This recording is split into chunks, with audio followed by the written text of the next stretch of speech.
You've probably heard of CM Punk before, from his famous pipe bomb in 2011, where he expressed all his frustration with the WWE to the various controversies in which he has been involved in pro wrestling. Everybody has an opinion about him.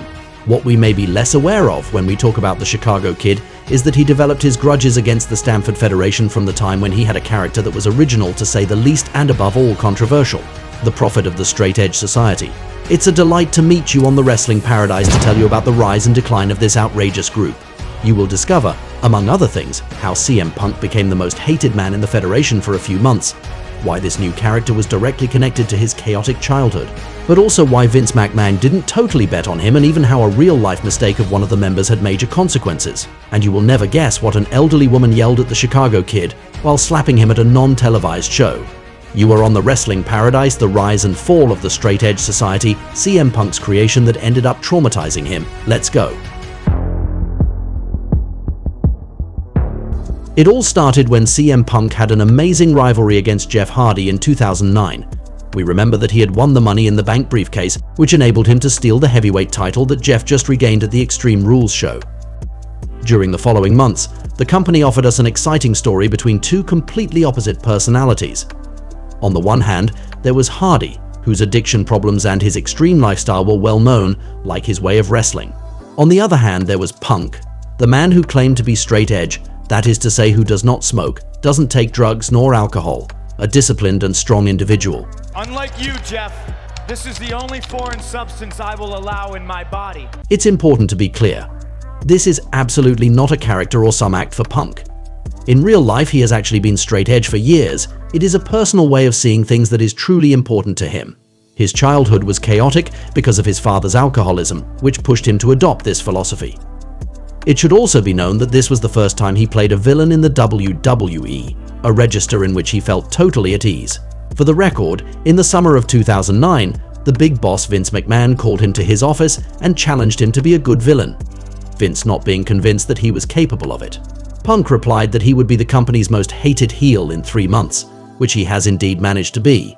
Anyway, this rivalry with Jeff laid the foundations for a moralizing character, almost like a guru, who already wanted fans to take an example from him rather than his rival. I still believe in teaching you people the difference between right and wrong. When this program that lasted several months was over, with Jeff Hardy's departure from the Federation, the Chicago Kid was now a main villain of SmackDown, one of the weekly shows. We may not have imagined it when he had his story with the charismatic Enigma, but his straight-edge side was going to be pushed much further over the following months. First of all, he had a rivalry against The Undertaker in which he lost his heavyweight title. Moreover, it's considered that his loss at the 2009 Hell in a Cell show against the Dead Man in a fairly short time and in the opening match was a punishment of the company for Punk. Apparently, when The Undertaker criticized his nonchalant outfit while he was supposed to represent the Federation as the champion, Punk replied that John Cena had the right to do it, so he had too. This attitude wasn't appreciated behind the scenes. The fact is that at the end of November in 2009, his program against the Phenom was over and he needed a fresh start. At SmackDown, the foundation stone of the future straight edge society will be laid. First of all, we necessarily notice his appearance, with his long hair and his beard. It obviously recalls religion, which was clearly his intention.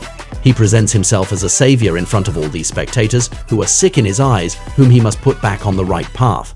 He asks everyone to stand up and raise their arms to openly acknowledge they are all addicted. That addiction has taken over their minds. What is rather paradoxical in this situation is that he wants fans to free themselves from the grip of alcohol, drugs, tobacco, painkillers, but that he is presented as a villain. The individual who wants to help others to be healthier and not to self-destroy, in a quite patronizing way for sure, is booed, which is quite amazing. In any case, in this little staging in the ring, he takes what represents a pack of cigarettes and then lectures the crowd about the fact that they ignore the prevention messages that are on the pack. He will do more or less the same thing with medicine and then a bottle of whiskey. Obviously, the people on site appreciated this bottle more than the Chicago Kid. The least we can say is that he was perfectly successful in making himself hated by the fans with his big speeches, which is the goal of any good villain in wrestling. He will pour the bottle's content into a trash can, just like the rest. The scene will end with the arrival of R-Truth, who will dominate Punk, to the point of emptying the trash on him. Fortunately, it was not a one-shot scene, there was going to be a continuity. This character who criticized the spectators and who wanted to save them was still in its infancy. Indeed, a week later, we will notice a first new thing. He arrives at the ring with some kind of bodyguard. This is a fairly strong individual who will probably become a henchman. But there is a particularly interesting element around this wrestler. He is not just any person. A few years before, he was Festus, a rather marginal and idiotic character who became crazy every time he heard the ring bell. That's what happens to the court. It's clear that he was a sick brain. But from now on, he's Luke Gallows. CM Punk did with him what he wishes to do to all the people who listen to him. He reached out to him to save him from his illness.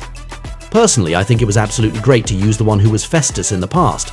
It was excellent to justify his rather deficient manners by saying he took too many substances of all kinds. We didn't suspect it at the time, but Festus was not a deep mental moron, but a person trapped in addictions. Thanks to CM Punk, he was able to overcome his demons. Goodbye Festus and welcome Luke Gallows. The Chicago Kid now has a mission. He wants to do to the fans what he did for Gallows, help them. For the record, this new association starts from the fact that Punk had been told that he needed someone strong by his side, that he was not physically believable enough against an opponent like The Undertaker, for example. He then told himself that he was going to choose one of his best friends. Otherwise, we will note that he will even talk about the new DVD about his old rival, Jeff Hardy. He will take advantage of this clever little product placement to say that Jeff destroyed himself with his lifestyle, based on substances and suicidal acrobatics. He laments Hardy's bad influence on the fans, whom he has dragged into his catastrophic philosophy. He will say a phrase that will somehow be his mantra in his rivalry with the charismatic Enigma. Just say no. As you might expect, Jeff Hardy did not come to interrupt CM Punk's rants, since he no longer works at the Federation. This is also one of the rare occasions when references were made to wrestlers who no longer work for Vince McMahon. Nevertheless, Matt Hardy, Jeff's brother, was still around, so he will come put his nose in this story. I must say that I find this quite relevant. A rivalry between the Chicago Kid and Matt was ideal to extend the excellent story he had with Jeff. Matt Hardy was a close witness of Jeff's self-destruction, and he also had similar demons, so it made sense. However, I was a little frustrated because all this will immediately lead to a match, which will end with Luke Gallows' first interference for his savior. I would have preferred this match to be built over several weeks and an even deeper story to be developed until WrestleMania 26, for example. This will become a new habit. On several occasions, Luke will express all his gratitude to the man who put him back on the right path by bullying his opponents. Subsequently, he will resume his rants on the new Jeff Hardy DVD. We guessed the Federation wanted to give maximum exposure to its product to sell a bunch of it and make maximum money.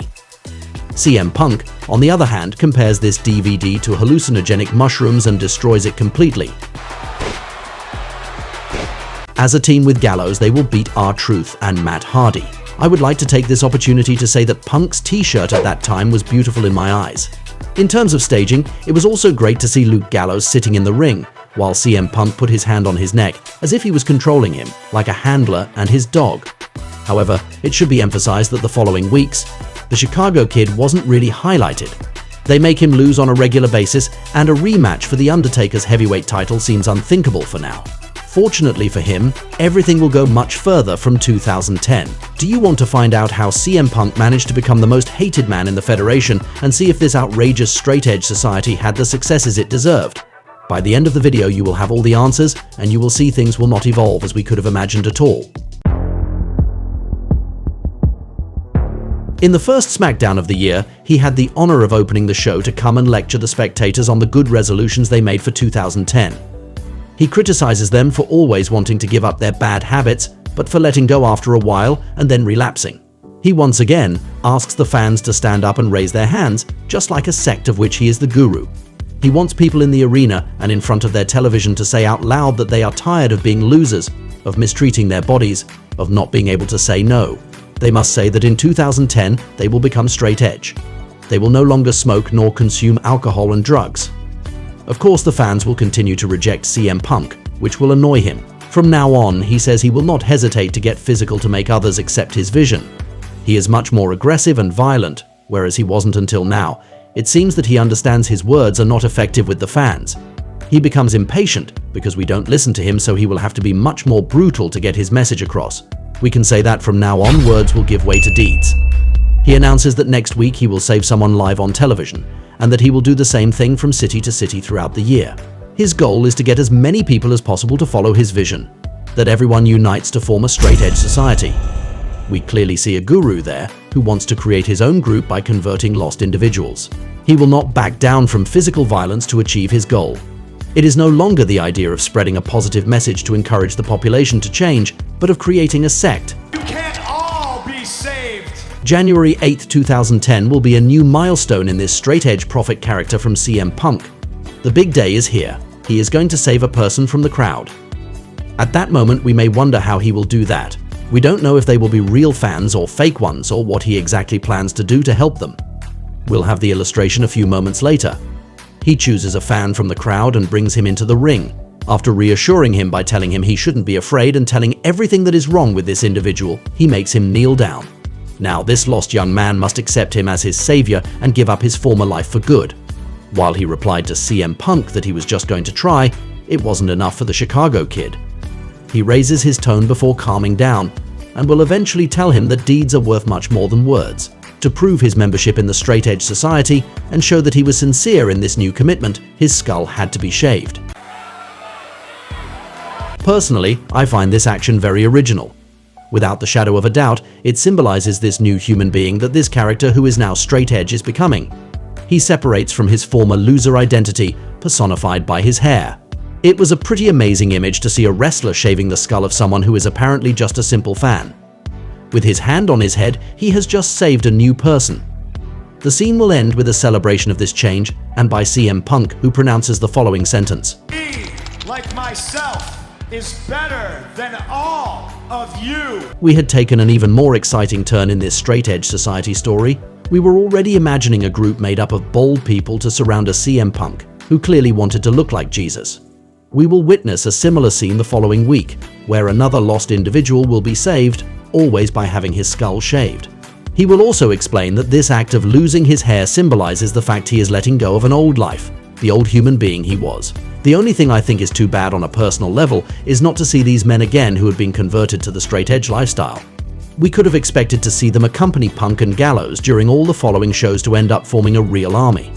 The following week, we seem to be back on track again to convert a new fan. But this time things will turn out differently.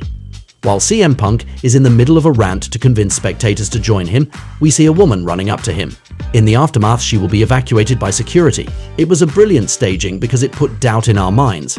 We didn't know if it was a fake or a real fan who therefore sincerely wanted to be part of the straight-edge society. In any case, there is going to be a very interesting twist. While the young woman is taken away by security while shouting she needs CM Punk, the latter has a surge of empathy for her. He asks for her to be released. When she is in the ring, we will learn that her name is Serena and that she is an addict who needs help.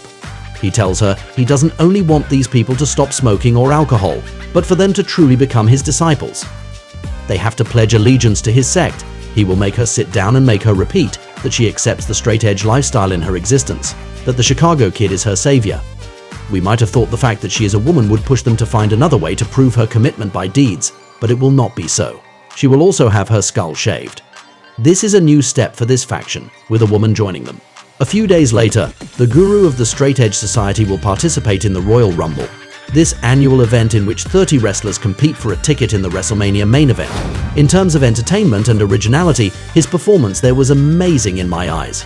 He entered at number 3, which is quite early in the match, to then eliminate several opponents before other wrestlers joined them. That enabled him to have moments when he was alone in the ring. He took advantage of these pauses in the middle of the fight to preach for his sect. It was surreal to see a superstar speak on the microphone during a match, and especially this one. We can also praise CM Punk's ability to remain eloquent and to make sense in his speeches while wrestling at the same time, which remains an intense and tiring activity. We could see him on his knees, almost like in a parallel universe, talking about all his beliefs. It was extremely entertaining for this start of the Royal Rumble, which usually takes several minutes before becoming interesting. Who's next? Like those moments at the 2010 Royal Rumble, where he was finally eliminated by Triple H, his acting was more and more excellent. We saw a man who became obsessed with the idea of converting others to his philosophy. Now, as we might have expected with his new followers who were shaving their heads, Punk and Gallows are no longer alone in this group. Serena has officially joined their ranks and will now appear with them. To push this rise in power even further, CM Punk had to also gain importance as a singles competitor, which he will have the opportunity to do. Indeed, he will face the Animal Batista to qualify for the Elimination Chamber. This match is a few weeks before WrestleMania and very important since the heavyweight title will be defended in this ruthless cage. Oddly enough, Batista will not participate in the fight and will let Punk win by count-out. That was actually related to his rivalry against John Cena and the agreement he had with Vince McMahon. Anyway, for Punk, it was wonderful. With his followers, they could celebrate his participation in the Elimination Chamber, where he will meet The Undertaker, John Morrison, R-Truth, and Rey Mysterio. Unfortunately for him, he will not win this confrontation and therefore not become the straight edge champion once again. However, he will have a target for WrestleMania 26, the most important moment of the year in the WWE. Rey Mysterio precisely. In this road to the showcase of the Immortals, we will see him again doing great speeches to the crowd in which he said he was ready to shrivel up all the people who would stop him in his mission. He claims to be the savior of all those lost human beings that are WWE fans. The most memorable scene of this rivalry against the Luchador will take place at SmackDown on March 12, 2010. We saw Rey Mysterio with his children, including Dominic, who was light years away from what he would become later, and his wife. They were celebrating Aalyah's birthday, his daughter, before being interrupted by CM Punk and his new family. The Straight Edge Society prophet will allow himself to sing happy birthday to Aalyah, who is not really reassured. He challenges Mysterio to a match at WrestleMania and promises pain to the Mexican and his family. On a personal note, I admit I find the storytelling with this rivalry a little weird. I think there's no real sense behind the Chicago Kid's desire to make Rey Mysterio suffer. Unlike Jeff Hardy in the past, he does not embody values that are opposite to his own at all. On the contrary, a rivalry with Edge, for example, would have made more sense to me. The Canadian, who is called the Rated R Superstar, embodied much more the anti-straight edge. He has this rockstar character, immoral, opportunistic. He is a party monster that CM Punk could have seen as a bad influence for the fans. In any case, in reality, he will slap Rey Mysterio, who will leave with his family. Despite this lack of sense behind this rivalry in my eyes, I still think CM Punk managed to create a disturbing atmosphere in this scene. He mastered his mind games with Rey and his loved ones, and looked like a real vicious villain. Later, we will see Punk tell Mysterio that he had the potential to become straight edge under his mask. That gave meaning to this story since Punk would try to convert him faithful to this psychopathic guru that he had become. In view of WrestleMania, an interesting stake will be added to their match. If the Luchador loses, he will have to join the ranks of the Straight Edge Society. This enables me to say this is a creative possibility that could have been exploited more so far. CM Punk could have not only targeted the fans to change them, but also his fellow wrestlers. He could have tried to talk to superstars with addiction problems, as there are many. Then he would play mind games where he would have used these sufferings to make them join him. It will really remain a regret in my eyes. In any case, at the showcase of the Immortals, Rey Mysterio will prevail and therefore will not have to become a member of the sect. This match represents a turning point in the story of the Straight Edge Society. From there, we will see that management will believe less and less in CM Punk for several reasons. While just a few months ago, it was one of the most interesting things in the Federation, what was still unthinkable a few weeks ago will happen soon. But you will see all of that in the next episode.